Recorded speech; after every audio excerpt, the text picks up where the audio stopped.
2 Korintus pasal yang ke-5 ayat 11 sampai ayat yang ke-21 dengan perikop pelayanan untuk pendamaian. Saya baca ayat yang ke-11 Bapak Ibu ayat 12. Kita jumpa di ayat yang ke-21. 1, 2 ya. Kami tahu apa artinya takut akan Tuhan, karena itu kami berusaha meyakinkan orang bagi Allah. Hati kami nyata dan terang, dan aku harap hati kami nyata juga demikian bagi pertimbangan kamu.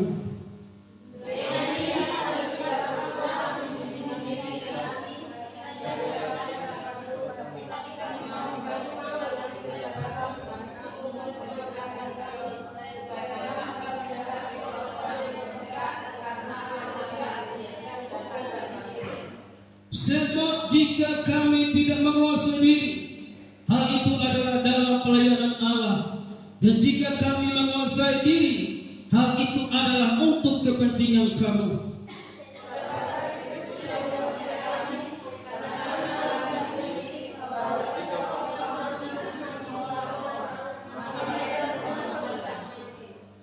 Dan Kristus telah mati untuk semua orang, supaya mereka yang hidup tidak lagi hidup untuk dirinya sendiri, tapi untuk Dia yang telah mati dan telah dibangkitkan untuk mereka.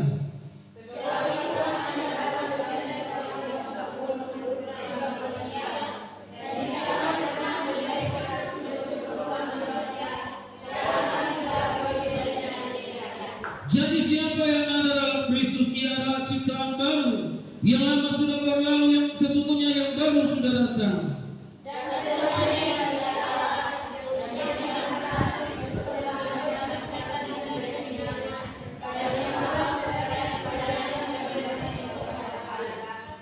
Sebab Allah mendamaikan dunia dengan dirinya oleh Kristus, dengan tidak memperhitungkan pelanggaran mereka.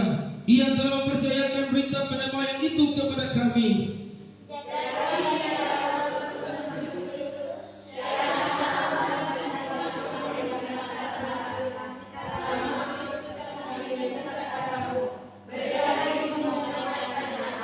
Bersama-sama Dia yang tidak mengenal dosa telah dibuatnya menjadi dosa karena kita, supaya Dia kita dibenarkan oleh Allah. Demikian firman Tuhan. Silakan duduk. Berbahagialah kita yang membacanya dan merenungkan itu siang dan malam. Amin. Haleluya. Bapak Ibu yang dikasihi Tuhan, kita patut mengucap syukur kepada Dia bernama Yesus Kristus Tuhan, yang senantiasa menuntun setiap perjalanan hidup saudara dan saya, sehingga saudara dan saya sampai hari ini masih ada. Itu semata-mata karena pertolongan Tuhan, semata-mata karena kasih sayang Tuhan, semata-mata karena campur tangan Tuhan. Saudaraku yang dikasihi, selagi masih ada kesempatan, biarlah kita terus melayani Tuhan. Hari esok bisa terlambat, hari lusa bisa terlambat, hari ini orang duduk mungkin sebentar tidak ada lagi, atau esok tidak ada lagi. Makanya selagi masih ada napas, selagi masih ada kehidupan, maka kita terus menyembah Tuhan, kita terus datang kepada Tuhan, kita terus mengagungkan Tuhan di atas segala-galanya. Dia Raja di atas segala raja, yang menyertai setiap perjalanan kehidupan kita. Tidak terasa sudah ada yang menjadi sarjana teologi. Itu karena pertolongan Tuhan. Amin saudara.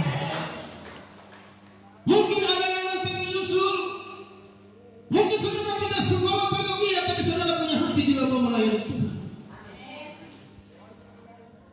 Makanya dalam pembacaan ini kita melihat ciri-ciri orang yang membawa damai. Kita melihat ciri-ciri orang yang membawa damai, walaupun ayat ini menunjukkan kepada sebagai utusan Kristus bagaimana mendoakan pada pasal orang. Amin saudara.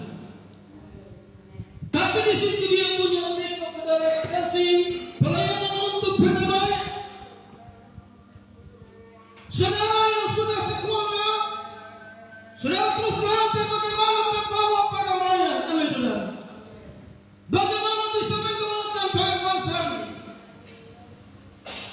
Karena memang perlu terus ada lepaskan. Amin saudara. Amin. Perlu. Saudaraku yang dikasih, dan saudara dan saya adalah utusan Kristus, walaupun ada yang bukan sekolah teologi.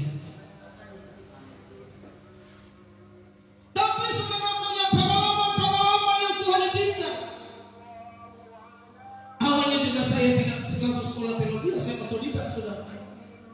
Awalnya saya pegang-pegang dan malah punya Alkitab kalau ke mana-mana. Setiap kali dia berkhotbah saya jaga. Dan kalau pulang saya belajar khotbah di depan cermin, di depan lemari ada cermin besar. Teman-teman dia telah berpikir saya gila. Dan memang saya tinggal di asrama dengan anak sekolah Alkitab, tapi saya tidak belajar, saudara. Nanti setelah beberapa tahun kemudian baru saya belajar. Amin, saudara. Saya belajar, tapi saya sudah punya kerinduan untuk melayani. Amin. Punya kerinduan untuk melayani.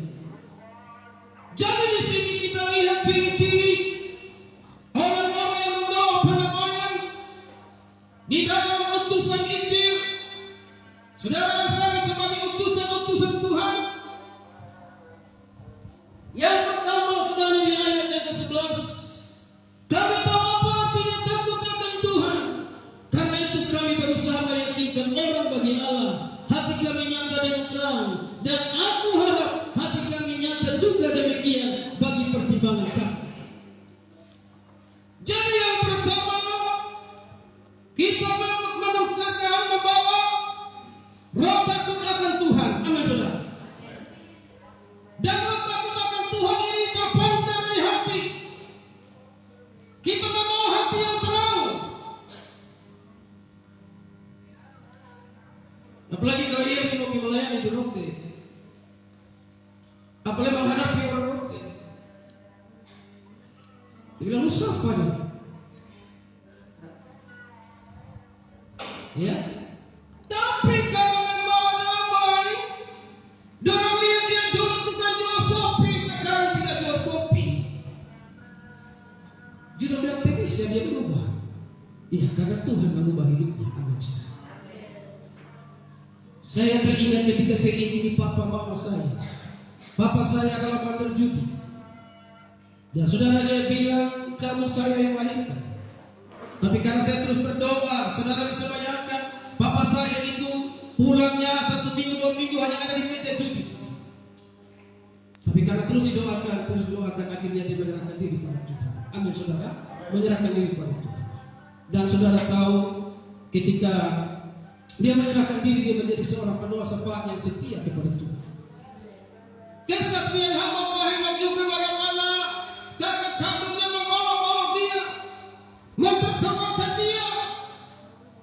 Tapi kalau dia terus memiliki hati yang terang, satu saat Tuhan selamatkan. Dan memang Tuhan sudah selamatkan sekarang. Di rumah ada persekutuan doa. Itu kenapa? Karena membawa damai. Amin. Membawa damai. Dengan keluarga kita tidak usah banyak, karena kita takut ekor-ekor. Jika terlalu banyak dalam percuma ngomong. Tapi ketika kita terus takut akan Tuhan, membawa hati yang terang, nanti Tuhan selamatkan mereka. Tuhan selamatkan mereka. Tetapi mau banyak bertobat, bagus, sudah akan Tuhan.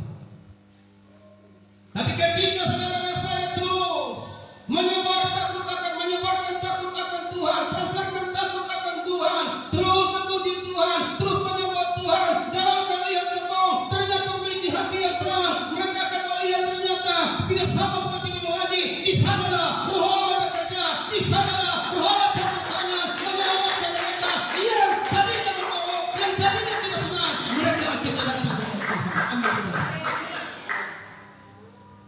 Saya mulai dari keluarga saya.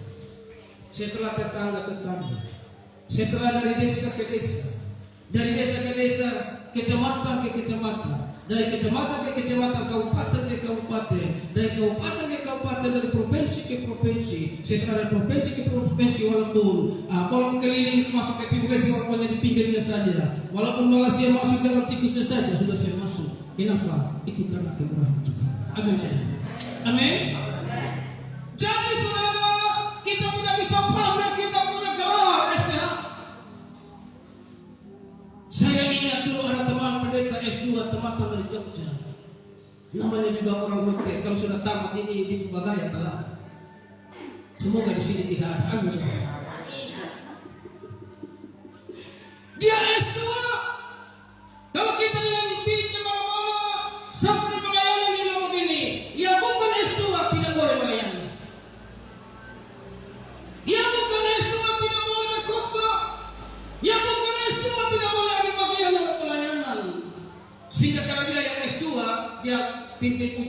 doa pembukaan, dia pimpin pujian, dia khotbah, dia tutup khotbahnya sendiri. Kita yang cuma es hanya duduk penonton saja. Kita juga tahu diri bukan es Tuhan. Saudara tahu ketika disok-sok, dianggap, dibunuh, orang suami dia 1 minggu saja, innalillahi wa inna ilaihi raji'un. Setan tidak takut es Tuhan. Setan tidak takut dokter. Setan tidak takut profesor. Setan takut ketika hati kita ada terang. Kalau ada terang, baru nanti masuk ke dalam.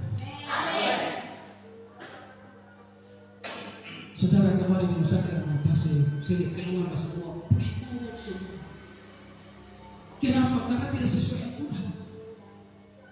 Diponis corona, tapi anaknya kami jaga selama 1 minggu tidak pakai masker, tidak pakai pakaian APD. Semua yang tidak jaga disuruh pakai pakaian putih.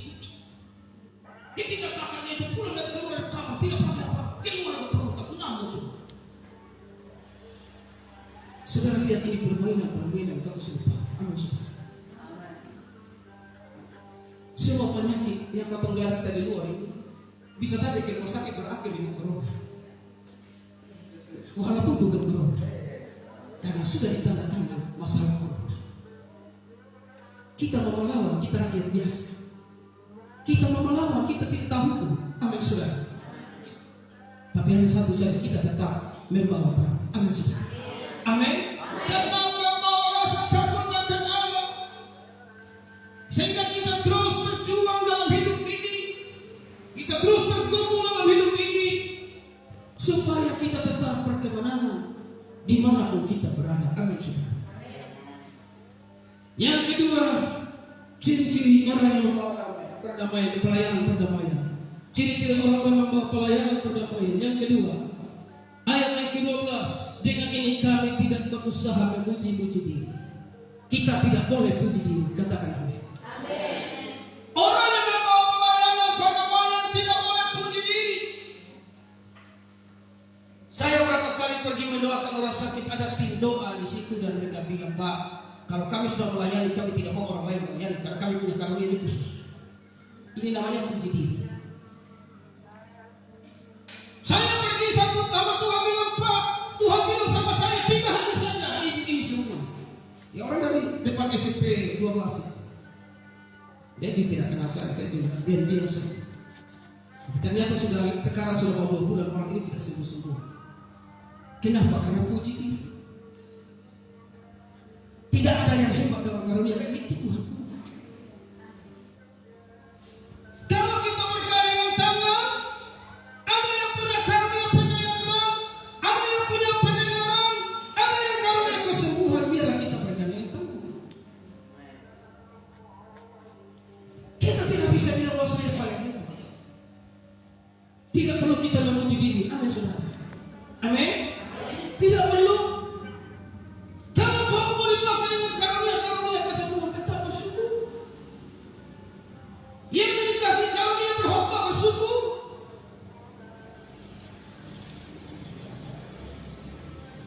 Jadi kalau orang yang bawa pelayanan perdamaian itu tidak boleh memuji diri. Amin saudara. Biar orang yang puji kita, katakan amin. Biar orang yang ceritakan tentang kita, kita tidak perlu menceritakan itu, katakan amin. Banyak orang sakit saya doakan sembuhkan, saya tidak pernah diomongin di mana. Biar mereka bersaksi, doakan di sini mereka disembuhkan. Amin saudara. Amin saudara. Iya.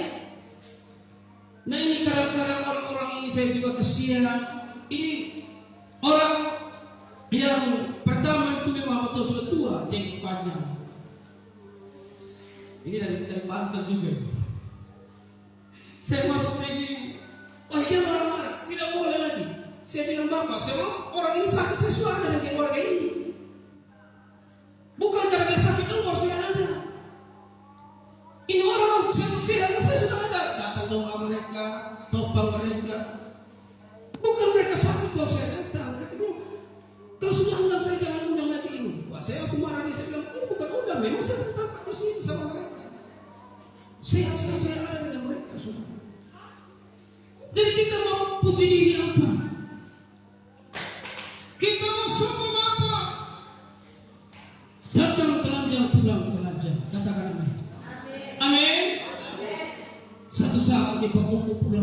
Sumba, obrak-abrik Pulau Sumba untuk bertobat daripada Merapi. Saya masih ingat ketika saya di Sumba Tengah, ketika sementara berkhotbah malam pertama, 7 orang masuk pegang kaleng memotong sama saya. Mereka sudah sampai di tiang situ, pegang parang tidak pakai mic. Mereka memotong sama saya di Sumba Tengah waktu itu, Sumba Barat Daya. Ketika tidak jadi potong saudara, mereka keluar. Mereka suami saya seperti ikat pinggang yang baru putus begitu. Tapi saya tetap berkhotbah. Kenapa? Karena ada kekuatan Tuhan.